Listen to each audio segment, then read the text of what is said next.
Bismillahirrahmanirrahim. Alhamdulillahi rabbil alamin. Wassalatu wassalamu ala rasulih Muhammad wa ala alihi wa ashabihi ajma'in. Rabbi yassir wa la tu'assir wa tammim bil khair. Assalomu alaykum hurmatli jamoatimiz. Inshaalloh bugungi yetib kelgan suramiz Qur'oni Karimning tartibi bo'yicha 100-sura hisoblanadi.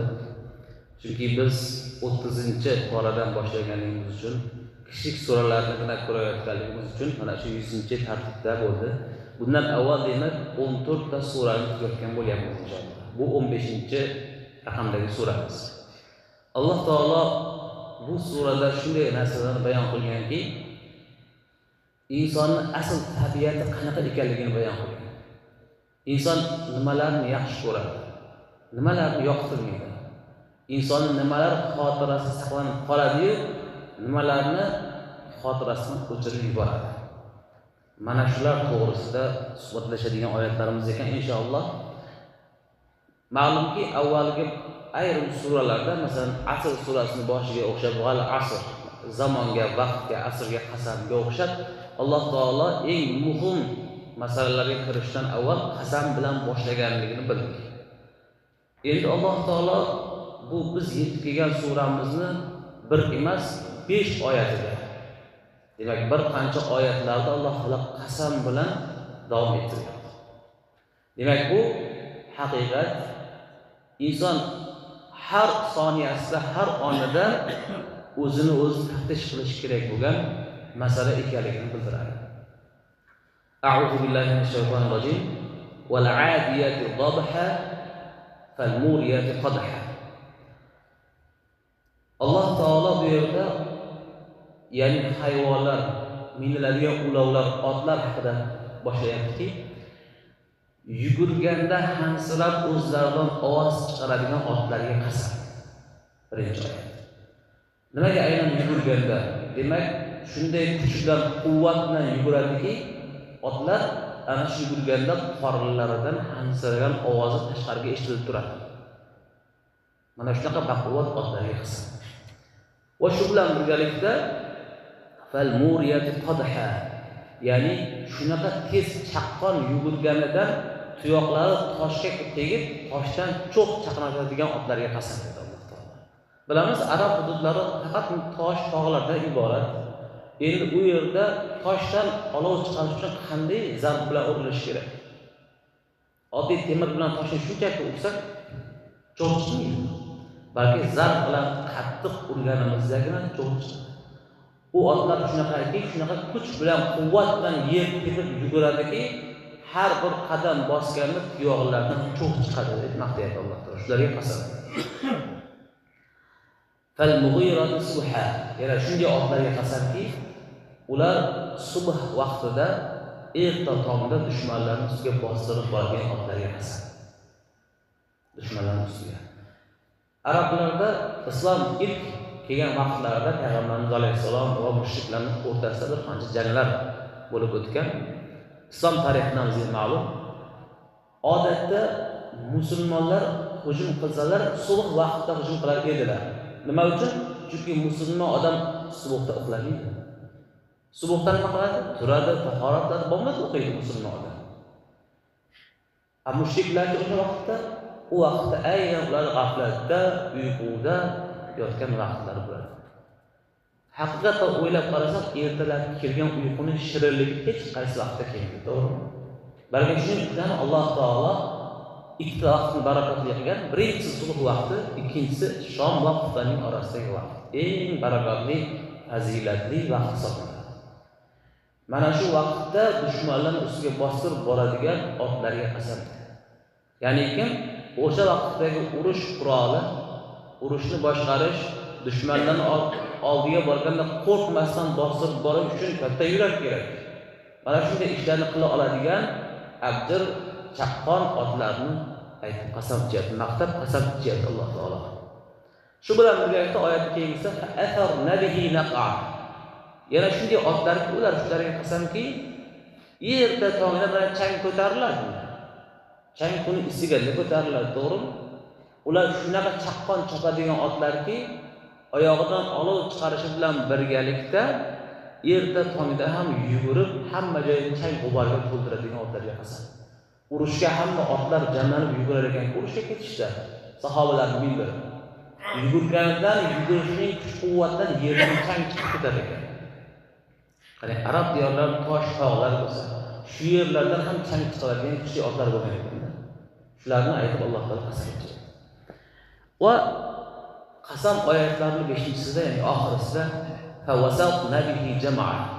Ular shunaqa otlarki, dushmanlarni o'rtasiga qo'rqmasdan bostirib boradigan otlarga qasam. Mana biz inson, ikki dona inson yo'limizdan chiqib to'sib nima qilyapsan desa, gapimizni yo'qotib qo'yamiz ba'zida, to'g'rimi?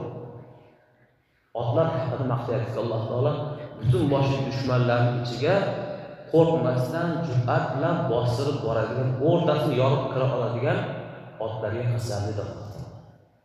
Demak, mana shu 5 oyatda qasam ichgandan so'ng Alloh taolo endi asosiy urg'u beriladigan joyga keldiki, innal insana li robbihi lakanud. Albatta inson o'zini Robbisining ne'matlariga, o'zini Robbisiga o'ta darajada noshukur inson ekan. Haqiqatan inson zoti shunday juda ham noshukur bo'lar ekan. Nimaga desa, ya'ni bu yerda avval kanud degan so'zni ko'rib chiqsak, lakanud degan kanud so'zi arab tilida lug'atda ya'ni orttirilgan sifat deyiladi. Bir ishning bo'rttirilgan varianti. Ibn Abbos radhiyallohu anhu esa buni tarjimasida juda ham qattiq noshukur deb keltirgan ekanlar. Nima uchun desa, insonning tabiati shunaqa ekanki, yaxshiliklarni unutib yuboruvchi. Yomonliklar bir dona bo'lsa ham umrining oxirigacha eslab qoluvchi yagona maxluqot bu inson ekan.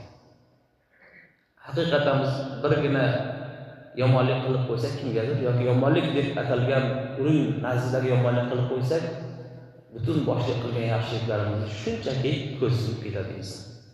Hammamiz shunaqa ekanmiz. Alloh taolo shu inson tabiatida bor ekanligiga urg'u bermoqda ekan.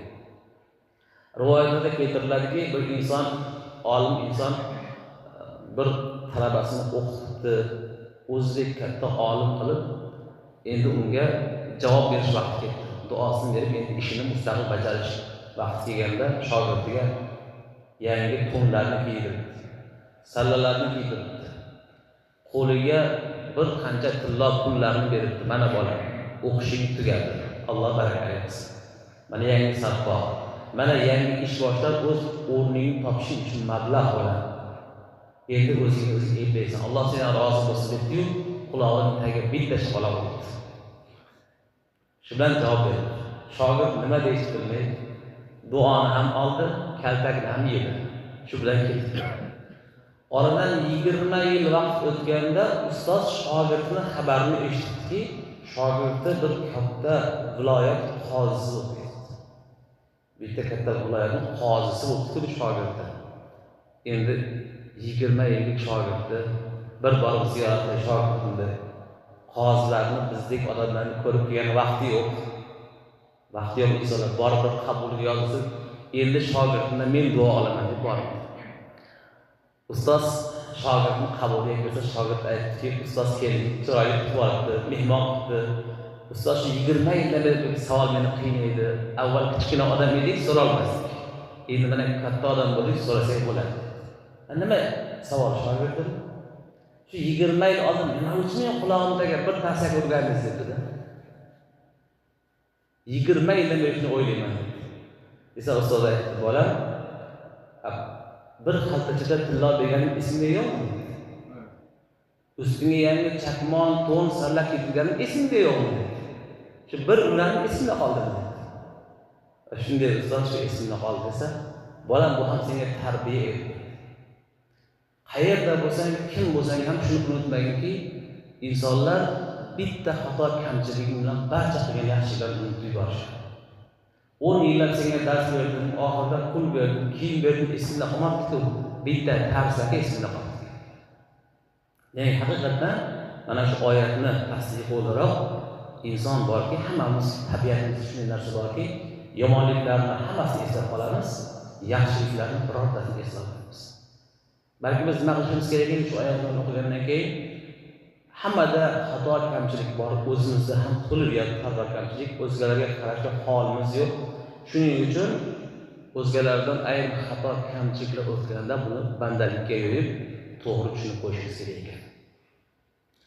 Hop, oyatning davomida Alloh taolo aytadiki: "Va innahu ala zalika la shahid." Inson o'zi mana shu noshukrligiga o'ziga o'zi ham guvohlik beradi deb. Mana hozir o'zimizga o'zimiz guvohlik beryapmiz-ku, noshukrimiz haqiqatan, to'g'rimi? Hayotimizda misollar keltiryapmiz. Alloh taolo aytdi mana keyingi oyatda, inson o'ziga o'zi guvoh. O'zini o'zi yaxshi biladi inson. O'zi noshukr ekanligiga haqiqatan o'zi guvoh bo'ladi deb Alloh taolo aytdi. Haqiqatan biz hayotimizga nazar tashlashgan bo'lsak, hammamizning hayotimiz o'zgalarga o'rnak bo'ladigan kunlardir, bir orzu qilib o'tgan hayot.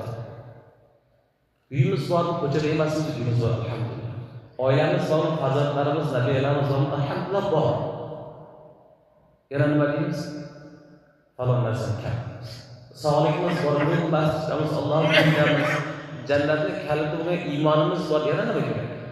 Yana nima deymiz? Falon narsa yetmayapti deydi. Haqiqatan noshukrmiz. Alloh taolo oyatda aytganidek haqiqat ekan. Payg'ambarimiz sollallohu alayhi vasallam rivoyat qilgan hadisda o'zi aytadilarki, odam bolasi bir shunaqa ajoyib maxluqotki,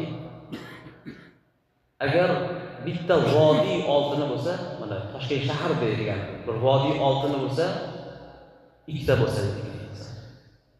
Ikkita vodiy oltin bo'lsa, uchinchisi ham bo'lsa-da, Xudo shuni ham ber degan inson. Bir vodiy oltinni yeb tugatib, nabirasigacha yetib boradi u.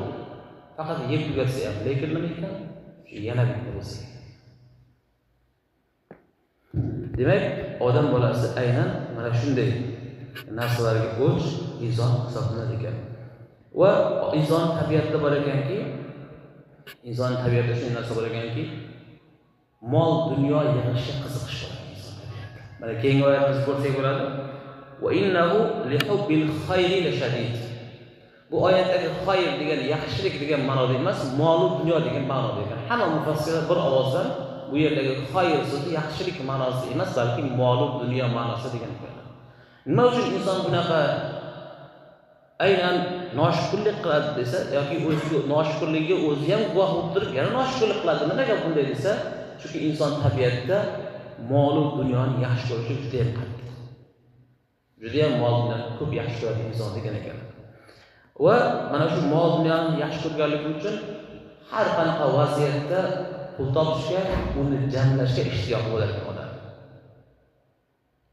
Hech birortamiz o'ylaganmiz mana bugun oilada 5 kishimiz, 5 kosa ovqatga qornimiz to'yar ekan, nari bo'lsa 200 minglik topsak yetar ekan. 100 kunga 100 ming hisoblasak, bir oyda 3 million so'm topsak yetar ekan deganmiz. Yo'q, biz 5 million qilishni o'ylaymiz. 5 million olsak 10 million qilishni o'ylaymiz, to'g'ri? Hammamiz shu. Shaxsan o'zim ham shunday. Demak, Alloh taoloning tabiatini shuni yaratganligi uchun ham biz mol dunyo to'plashga qiziquvchimiz. Va shu bilan birgalikda buni muqobilada haqiqatan ibodat masalasida biroz zaifligimiz bor. Alloh taolo shuni ham aytib o'tyapti. Ramazon oyiga nima deymiz?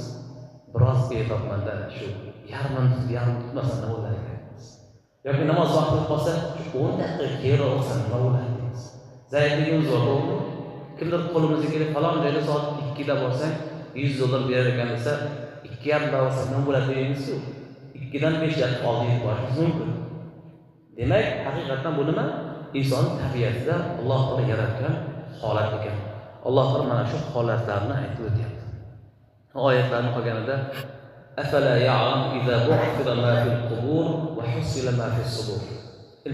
Bu oyatdan qolgan 3 oyatimiz eslatma o'rinda bizning tabiatimiz qanday ekanligini oshkor qilgandan keyin Alloh taolo eslatib o'tyapti. Inson bilmaydi. Bir kun keladiki, qabrda yashiringan hamma ma'lumotlar oshkor bo'ladi va qalbda yashiringan hamma ma'lumotlar oshkor bo'ladi. Bu qiyomat kuni. Hozir mana sirlarimiz bor. Eng yaqin do'stimizga, ota-onamiz tugul ayolimizga ham ayta olmaydigan sirlarimiz bor. Hammamizda bor bu narsa. Hech qaysimiz uni inkor eta olmaymiz. Bu sirlarimiz o'zimiz bilan qabrimizga ham keladi, to'g'rimi? Qabrdagi mayli berkildi, Alloh taolo bildi. Shu ikki savol-javobga farishtalar Shunday kun kelar ekanki, qabrlar ochilganda hamma insonlar yer yuziga chiqadi. Bu qiyomat kuni. Nafaqat insonlar, Odam alayhissalomdan tortib to qiyomatdagi eng oxirgi odamgacha bo'ladi bu yerda. Hamma tirik ko'rib turadi. Insu jinlar hammasi bo'ladi, farishtalar bo'ladi bu yerda. Alloh taoloning huzuri bo'ladi bu yerda. Mahshar bo'ladi bu yerda. Qiyomat kuni bo'ladi bu yerda. Alloh taolo aytadiki, mana shu holatni bilmaydimi inson? Qalblarida berkingan sirlar ham ochilib ketadigan kundan xabari yo'qmi inson? Ya'ni bu oyatdan maqsad o'sha kunda butun xaloyiqning ichida Alloh taolo huzurida uyalib qolishdan qo'rqmaydi degan ekan. Shunday sirlarimizni aytayapman. Ayolimizga aytgan uyalamiz shu sirlarimizni. Endi butun dunyo insonlarning oldida shuni ochishchi. Qanday sharmanda Alloh saqlasin. Ya'ni Alloh taolo izzatni qiladi. Mol dunyomiz yig'ishi qiziqasiz to'g'ri, ibodat suskasiz to'g'ri. Shu bilanga o'zingiz ehtiyot qilingki, imkon qadar ibodatga ko'proq, dunyo mayli to'g'ri, faqat qalbingizga kirmasin demoqchi Alloh taolo. Mayli dunyo sababiyat olam bu olam qalbingizga kirib qolmasin, sizni hayotdagi asosiy maqsad shu bo'lmasin. Ehtiyot bo'ling va mana shunday sharmandalik kunlar bor, ularda o'zingiz ehtiyot qiling demoqchi Alloh taolo. Inna robbahum bihim yawma idin khabir. Albatta o'sha kuni Alloh taologina hammasini xabardor ekanligini inson biladi. Haqiqatan qiyomat kunida Alloh taolo bizni tug'ilishimizdan to vafotimizga qadar nima bo'lishimizni oldindan bilganligini, Alloh taolo yagona biluvchi zot ekanligini faqatgina qiyomatda bilamiz ekan. Shu bilan birga bir xulosa oladigan bo'lsak, yuqorida rivoyatlarni ham ko'rdik. Inson zoti hamma yaxshilikni bitta yomonlikka o'rnishi mumkin ekan. Yagona Alloh taolo minglab yomonlik qilib bitta yaxshilik qilsa, Alloh taolo sizni yaxshi ko'rib qolar ekan. Minglab yomonlik qilib bitta yaxshilik qilsangiz, hamma yomonlikni o'chirib, uni o'rnini bo'sh qoldirmasdan, o'rnini savob deb yozib qo'yadigan zot yagona Alloh taolo ekan. Mana shundan xulosa bo'ladiki, demak kimni roziligini olishimiz kerak, kimga yaqin bo'lishimiz kerak, qiyomatda bizga eng ko'p manfaat beradigan kim ekanligi, ya'ni hammasi Alloh taolo va har bir ish Alloh taolo qo'lida ekanligi namoyon bo'lar ekan. Alloh taolo barchamizni mana shu oyatlarda aytilgan, maqtalgan joydagi haqiqiy mo'min musulmonlardan bo'lishimizni va ehtiyotkorga chiqilgan joydagi ehtiyotkor bo'ladigan, qiyomatda sharmanda bo'lmaydigan musulmonlar qatorida bo'lishimizni Alloh taolo o'zi nasib aylasin. Va axiru da'wana alhamdulillahi robbil alamin. Amin. Ya Rabbi, bu qilgan masalalarga avvalo o'zimizni qaraversa, barchamizni amal qilishimizni o'zing nasib aylagin. Dunyoda bizni sharmanda qilmading ya Rabbi, oxiratda ham sharmanda qilmading ya Rabbi. Barcha yaxshi amallarimizni ziyodasi bilan qo'ygan savoblarni, bilib bilmasdan qilgan xato, kamchiliklarimizni o'zing kechiring ya Rabbi. O'zing aytgandek bizning tabiatimizda gunohga moyillik bor, ibodatlarga suskashlik bor ya Rabbi. O'zingga, kalomingga, ibodatingga bo'lgan muhabbatimizni o'zing ziyoda qil. Payg'ambarimiz sollallohu alayhi vasallamga munosib ummat bo'lishimizni o'zing nasib aylagin. Biz tarafimizda o'tganlarimizni o'zing rahmatingga olib, ortimizda qoladigan, qiyomatga qadar keladigan zurriyotlarimiz ahli solih, ahli taqvo, ahli Qur'onlardan bo'lishini o'zing nasib aylagin. Barchamiz o'zing ikkidan saodatni ya Robbi. Ya Robbi, mana shu baytingda go'zal holda biz jamlaganing kabi oxiratda ham jannatda xuddi shunday go'zal jamlanishimizni o'zing nasib aylagin. Va sallallohu ta'ala ala xayri xalqihi Muhammad va ala alihi va ashabihi ajma'in bi rahmatika ya arhamar rohim.